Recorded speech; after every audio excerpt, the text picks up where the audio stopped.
বাপ রে, কি বৃষ্টি কি বৃষ্টি! এই বৃষ্টি যে কবে থামবে কে জানে।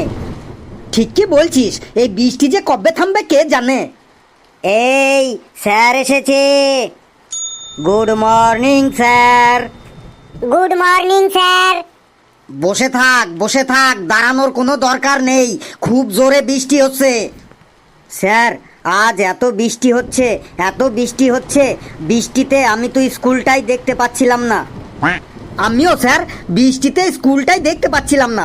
আমি তো ভুল করে স্কুল ভেবে ওই স্কুলের পাশের যে গরুর খাটাল আছে ওই খাটালের মধ্যে ঢুকে পড়েছিলাম। স্যার আমি তো বৃষ্টিতে নিজের ক্লাসরুমটাই চিনতে পারছিলাম না, ভুল করে প্রিন্সিপালের রুমে ঢুকে পড়েছিলাম। লেবু, এত বৃষ্টিতে তোর কোনো অসুবিধা হয়নি? হ্যাঁ স্যার, হয়েছে। আমি তো বাড়ি থেকে বেরিয়ে রাস্তায় সবাইকে জিজ্ঞাসা করতে করতে স্কুলটাতে আসলাম। লেবু, একটু বাড়াবাড়ি বলে ফেললি না? স্যার, যেটো হয়েছে সেটাই বললাম। স্যার, আমি আমার অসুবিধার কথা বলবো? না থাক, আর কাউকে অসুবিধার কথা বলতে হবে না। এই বৃষ্টি দু একদিনের মধ্যেই কমে যাবে। এবার চুপচাপ বস তোরা, না হলে এমন পেদানি খাবি যে তোরা আর কেউ রাস্তা চিনে বাড়ি যেতে পারবি না। স্যার, একটা ভেরি ভেরি ইম্পর্ট্যান্ট কথা বলবো, আমার কথা শুনবেন? বল, তোর আবার কি কথা শুনি। স্যার, কয়েকদিনের জন্য স্কুলটা ছুটি দিয়ে দিন। আশেপাশে সব স্কুলে ছুটি পড়ে গেছে, বৃষ্টি কমলে আবার স্কুল ওপেন করবেন। ছুটি? আবার ছুটি কিসের? আমার কি ছুটির বাগান আছে যে তোরা যখন তখন ছুটি চাইবি আর আমি গাছ থেকে ছিঁড়ে ছিঁড়ে সবাইকে 5 কিলো 10 কিলো করে ছুটি দিয়ে দেব? স্যার, ছুটি যদি না দেন তাহলে আমাদের সবাইকে একটা করে রেনকোট দিন, যাতে আমরা রেনকোট পরে সবাই স্কুলে আসতে পারি। দাঁড়া ফেলু, আমি আমার বাগানে রেনকোটের গাছ লাগিয়েছি, গাছগুলিতে সবে রেনকোটের কুড়ি এসেছে। আগামী বছর পেয়ে যাবি সবাই একটা করে রেনকোট।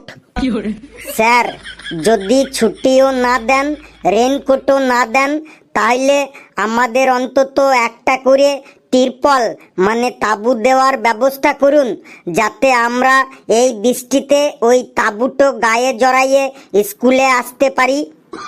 হ্যাঁ স্যার, লেবু ঠিকই বলেছে, আমাদের সবাইকে একটা করে তাঁবু দেওয়ার ব্যবস্থা করুন। হ্যাঁ স্যার, তাঁবু দিন তাঁবু দিন। হ্যাঁ স্যার, তাঁবু দিন স্যার। ওই ওই ওই, চুপ, সবাই চুপ, না হলে কিন্তু আমি এখনই পেদানি শুরু করে দেব। না স্যার, পেদানি না দিয়ে তাঁবু দেওয়ার ব্যবস্থা করুন, না হলে বৃষ্টিতে ভিজলে আমার মাথাটা খুব টনটন করে আর আমার ফুল বডিটা ঝনঝন করে। স্যার, বল রামু, তোর আবার কি চাই? স্যার, এই নিন নোটিশ, প্রিন্সিপাল স্যার পাঠালো। ছুটির নোটিশ মনে হয়? তুই ঠিক কি বলেছিস, ছুটিরই নোটিশ মনে হচ্ছে। আমি তো আগেই বলেছিলাম ঠিক ছুটি দিয়ে দেবে। ধীরে রাধে সুস্থে খায়, দেরি হলেও অন্তত ছুটির নোটিশটা তো এলো। সবাই শান্ত হ, আর আমার কথাগুলো সবাই কান খাড়া করে শোন। হ্যাঁ স্যার, নোটিশটো তাড়াতাড়ি পড়ে শোনান। নোটিশটো শোনার জন্য আমার কানটো প্রথম থেকেই খাড়া হয়ে আছে। স্যার, এই নোটিশটা শোনার জন্য আমার কান দুটি 1 সপ্তাহ ধরে খাড়া হয়ে আছে। তাড়াতাড়ি পড়ুন স্যার নোটিশটা। শোন, প্রিয় গুণধর ছাত্রছাত্রীরা, সবাইকে জানানো হচ্ছে যে নতুন বছরের ক্লাস শুরু হয়েছে 6 মাস হয়ে গেল, কিন্তু তোমরা এখনো তোমাদের স্কুল ফিস জমা করনি। তোমাদের কঠোরভাবে জানানো হচ্ছে যে আগামী 7 দিনের মধ্যে তোমরা তোমাদের স্কুল ফিস প্রিন্সিপাল অফিসে জমা করে দেবে। যে ছাত্র 7 দিনের মধ্যে ফিস জমা না করবে তার নাম কেটে তাকে ধাক্কা দিয়ে স্কুল থেকে তাড়িয়ে দেওয়া হবে। এটি তোমাদের সকলের আদরের প্রিয় প্রিন্সিপাল স্যার। এই, এবার বল, তোদের মধ্যে কার কার এখনো স্কুল ফিস জমা দিতে বাকি আছে? দাঁড়া। আরে বাপ রে বাপ, পেশি ছাড়া কেউ তো স্কুল ফিস জমা করিসনি। তোরা এখনো স্কুল ফিস জমা করিসনি কেন? স্যার, একটা কথা আছে, কর্ম করে যাও, ফলের চিন্তা করো না। ঘেটু, তুই আমাকে বেশি আর জ্ঞানের কথা শেখাস না। কিরে কালু, তুই এখনো স্কুল ফিস জমা করিসনি কেন বল? স্যার আমি কিভাবে স্কুল ফিস জমা করব? কিভাবে মানে? তুই পেটিএম কর, ফোন পে কর, গুগল পে কর, চেক দে, অ্যাকাউন্টে ট্রান্সফার কর। স্যার কিভাবে দেব মানে ওটা না, আমি বলতে চাইছি আমাদের এখন কাজকর্ম ঠিকঠাক চলছে না। বাড়িতে অনেকগুলো ছোট ছোট ভাই বোন আছে, সবার খাবার দাবার আবার সবার জামা কাপড় কিনতে কিনতেই সব টাকা শেষ হয়ে যায়, তাহলে ফিস কিভাবে দেব স্যার? খাবার দাবার একটু কম করে খা, জামা কাপড় একটু কম করে পর, ফুল হাতা জামা বাদ দিয়ে হাফ হাতা জামা পর, ফুল প্যান্ট বাদ দিয়ে হাফ প্যান্ট পর, মাছ মাংস না খেয়ে সোয়াবিন খা, দেখ ঠিক ফিসের টাকা উঠে আসবে। 7 দিনের মধ্যে তুই ফিস জমা করবি, মনে থাকে জানো? কিরে লেবু, তুই ফিস জমা করিসনি কেন? স্যার 12 দিন ধরে আমি ওষুধ খাচ্ছি স্যার।